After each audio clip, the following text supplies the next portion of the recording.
on the flip side, like you're saying, like, oh, hey, white women, like America's dangerous and you could be sex trafficked and you could be attacked, but then your candidate is somebody that has been like sued like what 20 to 30 times for sexual assault. He's on the record talking about grabbing women by their private areas. Which just crazy. That's had to get a insurance claim to, help him pay this $91 million bond that found him liable for rape. I mean, that's what it said. There was an interesting change with the fact that you can have two different courts, one that would find someone liable for rape and one that would find someone guilty for rape, right, is a problem in and of itself. True.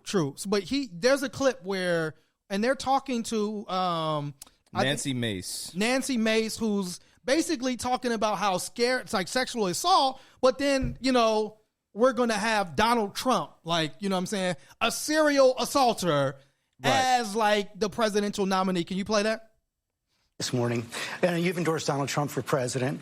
Judges and two separate juries have found him liable for rape and for defaming the victim of that rape. How do you square your endorsement of Donald Trump with the testimony we just saw? Well, I will tell you, I was raped at the age of 16. And any rape victim will tell you, I've lived for 30 years with an incredible amount of shame over being raped. I didn't come forward because of that judgment and shame that I felt. And it's a shame that you will never feel, George. And I'm not going to sit here on your show and be asked a question meant to shame me about another potential rape victim. I'm not gonna do that. It's actually not about shaming you. It's a question about Donald Trump. No, you are shaming me. You've endorsed Donald Trump for president. Right. Donald Trump has been found liable for rape by a jury. Donald Trump has been found liable for defaming the victim of that rape by a jury. It's been affirmed by a judge. It was not a criminal court case, number one. Number two. You said semantics. I live with shame. And you're asking me a question about my political choices, trying to shame me as a rape victim, and I find it disgusting. And quite frankly, E. Jean Carroll's comments when she did get the judgment, joking about what she was going to buy, it makes it harder for women to come forward when they make a mockery out of rape, when they joke about it. Doesn't it make it harder for women to come forward? Wait, go ahead. When it makes it harder when other women joke about it, and she's joked about it. I find it offensive, and I also find it offensive when she that you're jokes about it, but not when Trump jokes about it. So is this? And I'm coming to you, Miracle. Is this a fair line of questioning by Stenopolis to ask her, "Hey, you're somebody who's talking about, being a victim. However, this court said this about Donald Trump and you're supporting him. How do you justify that? Is that fair?" It is a fair question because it's part of your political identity and you're talking about it.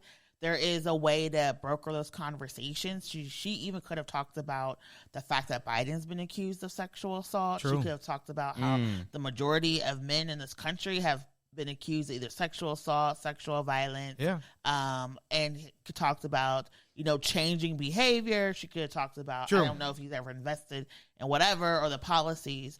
But when she tried to personalize it, that again is that weaponization that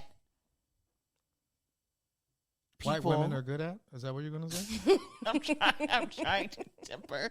Listen, I'm trying to temper the responses. Yes. But that you see that in real time. He didn't say, how could you as a rape victim? Right. He said, hey, listen, this man that you're advocating for has this past. How are you reconciling your past and his past with your endorsement? And it could have been a really good conversation. Yeah. True. But again, she turned around and tried to weaponize her pain. Right. And he was like, bro, I didn't say that. And you're not Most going of us to are do that. moved by white tears because we don't actually think they're real. Right. But Jazz, did you have a I comment was on going that? to say, I think that's the problem is that she hasn't reconciled that. Right. I think we were kind of talking about this beforehand, is that I think it's her internal voice calling out that hypocrisy that she hasn't necessarily confronted because she's more protective of her whiteness than she is of her identity as a woman, and knowing that the power that comes with proximity to whiteness, and the power that comes in proximity to this conservative movement, I think she's more protective of that. And so I think just the ways in which she's invalidating these other victims of sexual assault, that they can't express or they can't navigate the trauma that they've experienced in the way that if she doesn't approve of it, then that means that they as victims aren't valid. And I think that's incredibly disgusting, that she could even make that assertion that like, oh, if a victim decides to quote unquote joke about what they've gone through, that somehow means that they're less of a victim.